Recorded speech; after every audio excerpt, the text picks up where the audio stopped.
Hello, everyone, and welcome to the Financial Advisors Want to Know podcast. Today, I have Matt Miner with me. Today's episode, we're going to be talking about his process of starting his own firm. We connected through, I listened to a podcast that he did with XYPN. And one of the parts of the conversation he was having was talking about the process of launching his firm by buying a partial portion of another practice. So I thought it'd be a great conversation to bring on the podcast today. Matt is an advisor. He is down in North Carolina. I'm in New Hampshire, so everything's down from where I am. And he's the CEO and founder of Miner Wealth Management, which is an independent fee-only fiduciary advisor, and has a wealth of experience working with MBAs, entrepreneurs, and high-income clients all around the U.S. and creating plans that enable them to live prosperous lives now and in the future. So welcome, Matt. Thanks for coming onto the show. Catherine, it's my pleasure to be here. Thanks for having me. All right, so let's hear it. How was your experience of starting your practice, buying out a book of, a partial book of business? What were the things you were thinking about when you did that? And now that you look in the rearview mirror, what would you have changed around what you did? What would you advise another advisor thinking about doing this, launching their own practice? Yeah. So as I look back on that experience, I kind of stumbled into it. I was a career switcher from traditional corporate work into this business at about the age of 39. I'm 44 now. And, I got going with another fee-only advisor here in Raleigh. There were two licensed advisors there. I became a third. We had one admin. And really, without knowing exactly how these things worked, I came on as an associate advisor with the plan to buy in as a partner in that practice, after we had ascertained that it was all kind of working okay.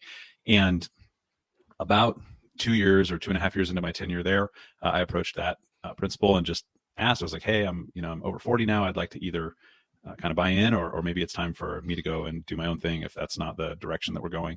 And he took that well. And he's a very deliberate kind of a processor of thoughts. And so he took about 90 days and I was like, I don't know if I'm ever going to hear back from Josh about this. But about 1 quarter later, he came back and he goes, I've been thinking about this and I really think that what I want in my life and my business is, less and not more. I see that you want to grow, this is going to be another team. It's going to change the dynamics of the firm and what, life for me as the managing partner looks like. He's like, I really think probably would make sense for you to buy out and go start your own firm. And this is also one of the things that I think about when it comes to like hiring within my own firm. I have one colleague who works with me right now. And, when Josh and I were working together, we were really kind of two entrepreneurs under one roof, and sort of rather than, building an enterprise business where we were both kind of trying to see how we fit together, we were both kind of building more of a siloed approach to our clients. And so I think on my side, I'm looking to not replicate that with my colleague, Joe. And on Josh's side, I think he just realized that it made more sense for us to go in two different directions.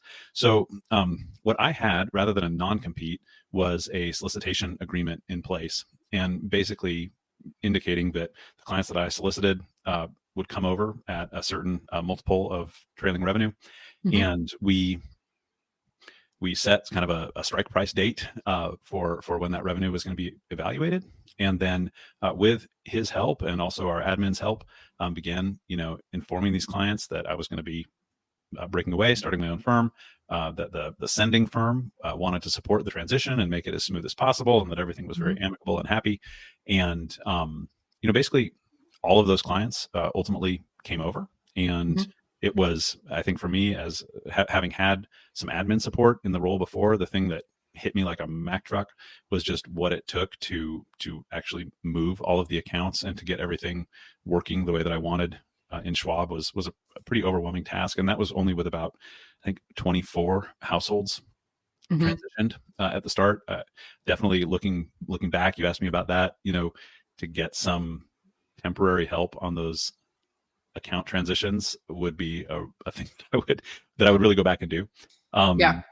But it all went pretty well. And I think that kind of the key ingredients there were the way that the employment contract was structured, being able to have kind of like open and honest conversations with one another. And then, just determining what the right long-term direction was going to be, both for the selling firm and for me as the acquirer. So happy to talk more, but that's kind of the background sketch. Yeah, that's great. And I think, a couple pieces that are worth kind of drilling into that come to the top of my mind is it sounds like you were able to continue to maintain a really good relationship with Josh. Yeah, that's absolutely true. Because you were able to have that open communication and expectations. And did you have legal help with how you structured those agreements and things like that. When you were going through that structuring process, kind of what did you do? What do you wish you did? Yeah. If you could So I talk think about that more. I made it sound pretty simple, and ultimately Josh and I were working together in a pretty simple, above board, good faith way. But we Mhm. both had legal advice, and this was all done. Both the initial employment contract, his law firm and my attorney worked on that together, and ultimately the purchase agreement was worked on by the same two lawyers. And we, on the one hand, it was not one of those things where we were kind of like having to over lawyer it, but on the other hand, Mhm. it was meaningful for both of us, and so we wanted to get the details right and Yeah. write it down. And so would definitely say it's best to have these things spelled out. And it's also shocking now. I'm about 3 years into this. Something that seems so overwhelming and is very important as you go through it. You think that like these details are etched in my mind, and I'm going to remember every Mm. single specific thing forever, right?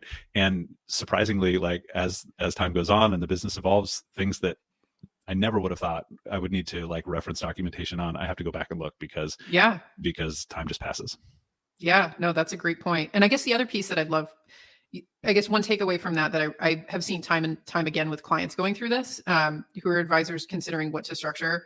I think how you highlighted that is really excellent, where you can have a lot of trust in the relationship and have a lot of rapport with people, but just making sure that everything really is spelled out in the legal documents for what your expectations are so that there's no confusion around that. It doesn't say that you don't trust the other person. It's just having the communication be clear. So I really like how you emphasized that. One other question, with the client transitions, you said that it went really well. Everybody moved over, pretty happy. Can you speak to that a little more of how you did the communication to the clients around that? What are things that you maybe looking in the rear mirror, oh, maybe we should have done this a little different, for people where they're in that same situation that you were in of, okay, I'm going to buy out a certain number of households. We have the good agreement in place. Talk about the transition process that you went through, from communication. And then I'd love after that, we can talk about kind of the admin support piece and just, what that would look like. But if you could talk to that a little bit, that'd be great. Yeah. So I actually have a friend in my mastermind group who's going through the same process right now. And as I look back on what I did, I was kind of trying to help him put a few things together. So, okay, here's what I did was I had kind of an initial script, and then I had an FAQ document, and Mhm. I kind of had like a what's coming next sort of a document. And so I phoned all these people personally and just said, hey, this is what's happening. We're going to make this as easy as we can. Here's what to expect. And as I look back on that, the thing that I would say I learned is about 80% of them are just going to be like, hey, you're the person that I signed up to work for. I understand that things change. So, send me what I need, and I'll sign it. And I do think another piece of that I was able to tell them was did not make any adjustments to fees at that time. I kept Mhm. my tech stack identical. So everything that they had been experiencing from a firm interaction standpoint just stayed consistent. And I think that I would recommend that. If you're on Orion, stay on Orion. And if you're on Redtail, stay on Redtail. And whatever you're using, like you can change it later. But during the Mhm. transition, just being able to tell people that no, what you've experienced is going to be what you continue to experience. So I think that'd be really good. Something I would change, I think I probably said more than I needed to in 80% of the cases. So I think saying a relatively small amount in that call, and that 20% of clients that has a lot of questions or whatever, they're going to go ahead and have their questions, but everybody else is just going to say, send me what I need to sign. And Mhm. so keep it short. And then the people who want a lot more detail, they'll let you know that that's what they want. And then you can provide that to them. So Yeah, that would that's be a great. couple of things I think back about. Yeah, and I think the last piece that I wanted to talk about, probably where you were saying like you had the biggest, so I wish I had done this a little bit differently, with the actual administrative lift of getting but everybody onto, you're still in the same tech stack, but you're repopulating everything, having to move assets over, et cetera.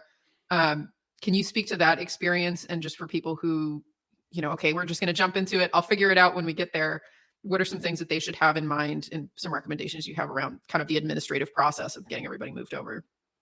So I think the way the timing worked out on this, I had no desire to change custodians, but the old firm was with TD, and Mhm. like a month before I made the transition, TD stopped issuing new rep codes. Right, the Schwab acquisition was a couple years, past announcement at that point, but they hadn't Mhm. combined.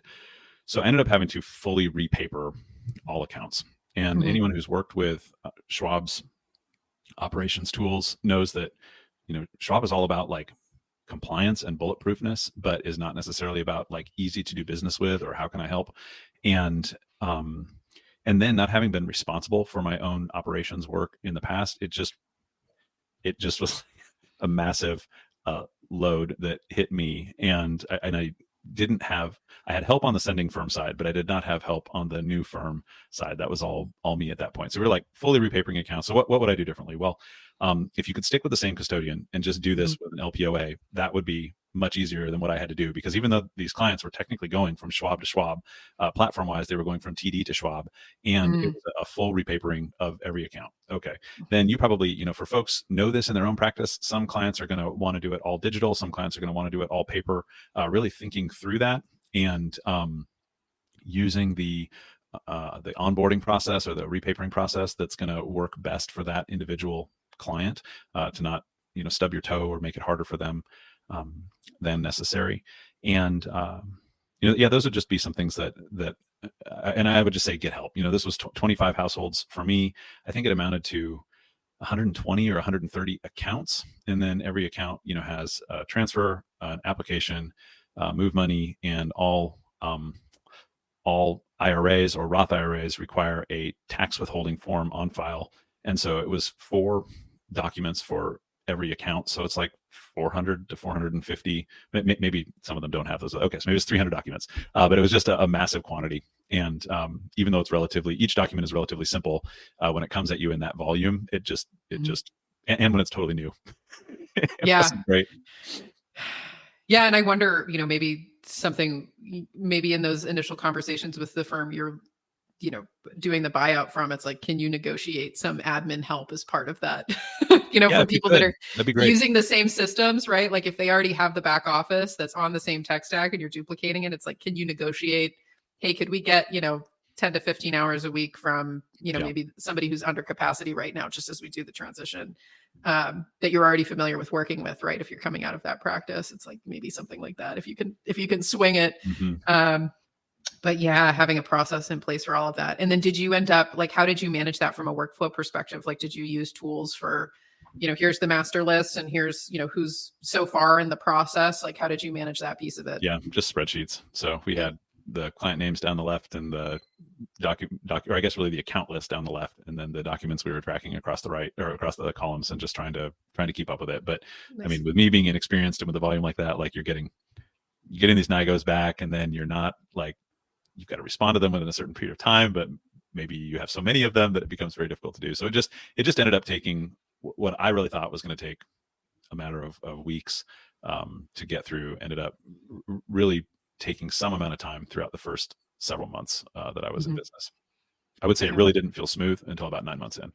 But I also reflect that, starting a new firm, there's a whole lot that's going to go into that if you've never done it before. And so maybe 9 months for it to smooth out a little bit isn't shockingly long.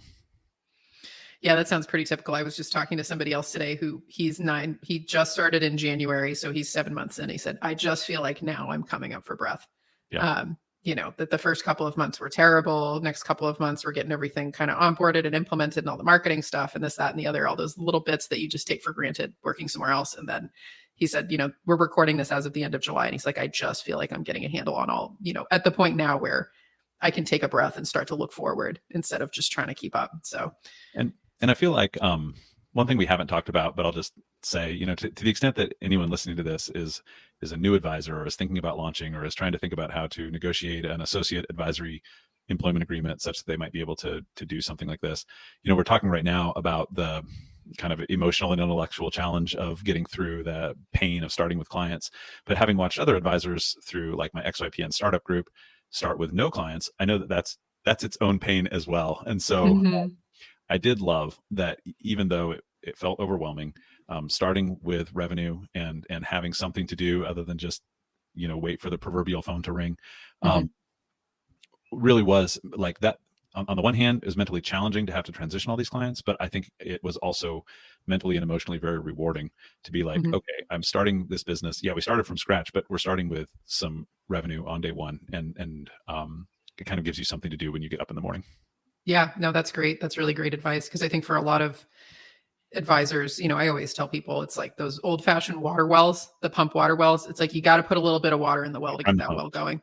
Yeah. And so, especially when you're in professional services and you're trying to perfect what you're doing, if you don't have people just running through the system, you're not going to have those at bats for improving the process for them, even if maybe some of who you're bringing over isn't precisely your target client. Like, let's say you're going to niche down into something a little bit different than the practice you were previously working in. And maybe some of these households aren't a perfect fit.